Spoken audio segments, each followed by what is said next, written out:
What's up, oh? Guys, what's up? Good noon, everyone. You know, guys, ako nagluluto-lutuan na naman. Sarap, oh.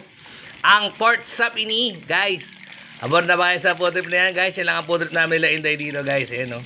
At saka ito, nagluto tayo ng ginisang petsay. Kabisolong yan, guys. Ayan, oh. Okay na yan, guys. Makakaraos na tayo dyan. Kabisa niyan. So, si Inday ay may ginagawa doon, guys, kahapon. Guys, kahapon, napakaganda ng benta natin kahapon. Sana maganda uli ngayon.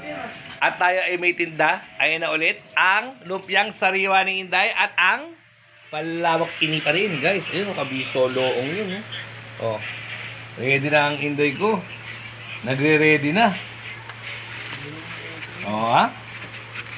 Yan, guys, oh. Oh, ha? Oh. Saan ka ba? Ito muna, Inday. Hi!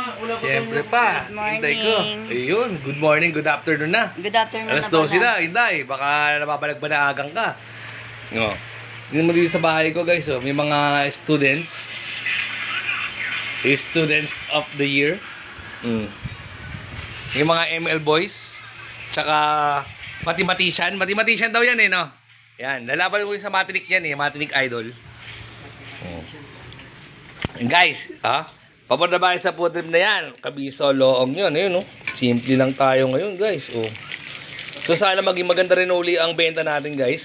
Itong sarsa ni Inday, ang sarsa ni Inday, yun, oh, lumpiang sariwa, pakabisa. Siyempre, meron na rin tayong palawak ini, kabisa, guys. So, sana maging kamukha kahapon ng ating, anong tawag dito? Benta.